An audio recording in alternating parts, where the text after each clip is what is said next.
नमस्कार। भाषा ज्ञान पर आधारित हमारे चैनल हिंदी जगत में एक बार फिर आपका स्वागत है। बच्चों, जल्दी ही कक्षा 10वीं एवं 12वीं की बोर्ड परीक्षाएं प्रारंभ होने वाली हैं और आपकी प्री बोर्ड परीक्षाएं प्रारंभ हो चुकी हैं। ऐसे में आवश्यकता है झटपट पाठ्यक्रम की पुनरावृत्ति की।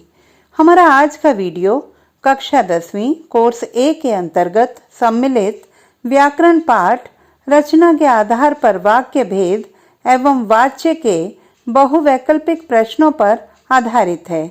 आशा करती हूँ कि यह वीडियो आपकी परीक्षा की तैयारी में अत्यंत सहायक सिद्ध होगा। तो आइए प्रारंभ करते हैं। प्रश्न 1। रचना के आधार पर वाक्य के भेद हैं 4, 3, 8, 2। उत्तर 3। प्रश्न 2। वाक्य के अंग हैं उद्देश्य तथा विधेय, संयुक्त एवं मिश्र, सरल एवं जटिल, सरल एवं मिश्र। उत्तर उद्देश्य तथा विधेय। प्रश्न 3।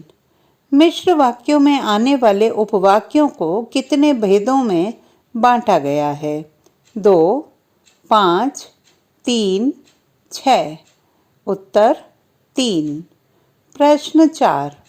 जब तुम आओगी तब हम खाना खाएंगे में प्रयुक्त क्रिया विशेषण उपवाक्य है रीतिवाचक क्रिया विशेषण, स्थानवाचक क्रिया विशेषण, कालवाचक क्रिया विशेषण।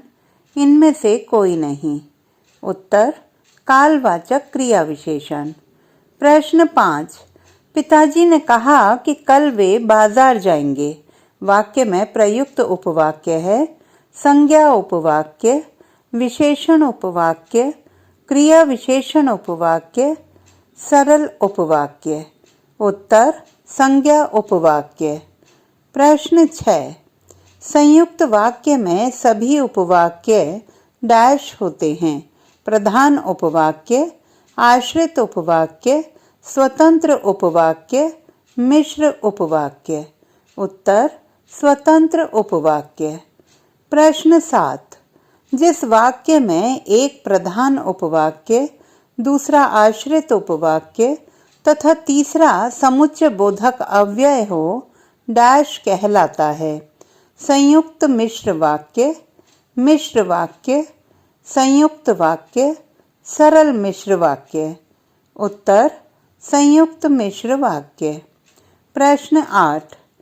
परस्पर समानाधिकरण समुच्चय बोधक से जुड़े उपवाक्य डैश वाक्य कहलाते हैं? सरल वाक्य, संयुक्त वाक्य, मिश्र वाक्य, सरल वाक्य एवं मिश्र वाक्य दोनों।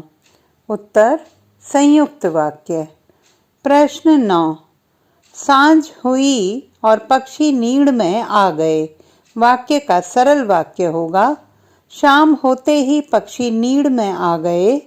जैसे ही सांझ हुई पक्षी नीड़ में आ गए। सांझ हो गई और पक्षियों को नीड़ में आना पड़ा। जब सांझ होगी पक्षी नीड़ में आ जाएंगे। उत्तर शाम होते ही पक्षी नीड़ में आ गए। प्रश्न 10। निम्नलिखित वाक्यों में से सरल वाक्य है वह निकम्मा था इसलिए असफल हुआ। भागते हुए कुत्ते ने बिल्ली को दबोच लिया। ज्यों ही पुलिस आई चोर भाग गया। मोहिनी को आना था इसलिए प्रतीक्षा करती रही। उत्तर भागते हुए कुत्ते ने बिल्ली को दबोच लिया। प्रश्न 11। विशेषण उपवाक्य की पहचान है उपवाक्य से पूर्व जो, जैसा, जितना आदि का प्रयोग, उपवाक्य से पूर्व जब, जहाँ, जिधर आदि का प्रयोग, उपवाक्य से पूर्व कि का प्रयोग। इनमें से कोई नहीं। उत्तर उपवाक्य से पूर्व जो, जैसा, जितना आदि का प्रयोग। प्रश्न 12। संयुक्त वाक्य का भेद नहीं है संयोजक संयुक्त वाक्य, विरोध सूचक संयुक्त वाक्य, परिणामवाचक संयुक्त वाक्य, कारण बोधक समुच्चय वाक्य। उत्तर कारण बोधक समुच्चय वाक्य। प्रश्न 13। विशेषण उपवाक्य हेतु पहचान सूचक शब्द हैं। कौन सा, कौन सी, क्या, कब, कहाँ, कोई, जब, जहाँ। उत्तर कौन सा, कौन सी। प्रश्न 14। जिन वाक्यों में कर्ता गौण अथवा लुप्त होता है उसे कहते हैं कर्तृवाच्य, अकर्तृवाच्य, कर्मवाच्य, भाववाच्य। उत्तर अकर्तृवाच्य। प्रश्न 15। वाच्य का शाब्दिक अर्थ है बोलने का विषय, वचन, कर्ता, कर्म। उत्तर बोलने का विषय। प्रश्न 16। अकर्तृवाच्य के भेद हैं कर्तृवाच्य और कर्मवाच्य, कर्मवाच्य और भाववाच्य, कर्तृवाच्य और भाववाच्य, इनमें से कोई नहीं। उत्तर कर्मवाच्य और भाववाच्य। प्रश्न 17। सूचना, विज्ञप्ति आदि में अनिश्चितकर्ता के साथ अथवा असमर्थता बताने के लिए नहीं के साथ डैश का प्रयोग होता है। कर्मवाच्य, कर्तृवाच्य, भाववाच्य, प्रथम और तृतीय दोनों विकल्प। उत्तर कर्मवाच्य। प्रश्न 18। कर्मवाच्य की पहचान नहीं है कर्ता के साथ द्वारा, के द्वारा, से परसर्ग का होना, क्रिया से पहले कर्म अनिवार्य होना, क्रिया का अकर्मक होना, जाना क्रिया का रूप, लिंग एवं वचन के अनुसार होना। उत्तर क्रिया का अकर्मक होना। प्रश्न 19। भाववाच्य का प्रयोग स्थल नहीं है असमर्थता या विवशता प्रकट करने हेतु, आज्ञा, अनुमति, सुझाव या प्रस्ताव रखने हेतु, अज्ञात कर्ता को स्पष्ट करने हेतु, निषेधार्थ हेतु। उत्तर अज्ञात कर्ता को स्पष्ट करने हेतु। प्रश्न 20। मैं लिख रहा था वाक्य का कर्मवाच्य में परिवर्तित रूप होगा मैंने लिख लिया, मुझसे लिखा नहीं जाता, मेरे द्वारा लिखा जा रहा था, उपर्युक्त सभी। उत्तर मेरे द्वारा लिखा जा रहा था। प्रश्न 21। आओ अब दौड़ें वाक्य में वाच्य का रूप है कर्तृवाच्य, कर्मवाच्य, भाववाच्य, अकर्तृवाच्य। उत्तर कर्तृवाच्य। प्रश्न 22। भाववाच्य में क्रिया सदैव डैश में होती है।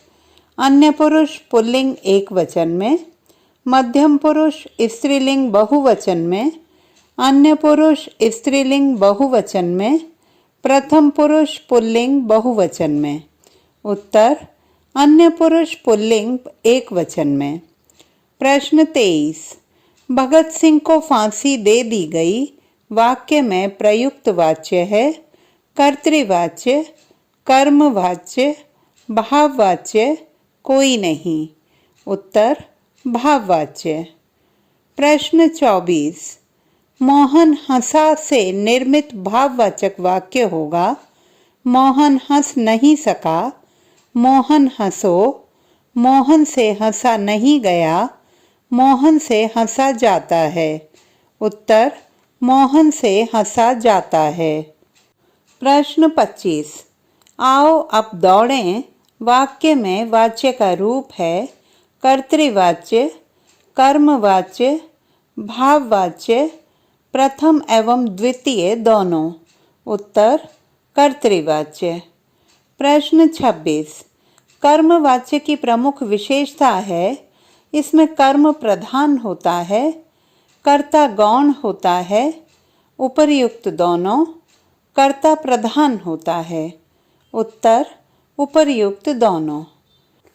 तो बच्चों आशा करती हूँ कि व्याकरण संबंधी प्रश्नों के समाधान में हमारा यह वीडियो आपके लिए अत्यंत सहायक सिद्ध होगा।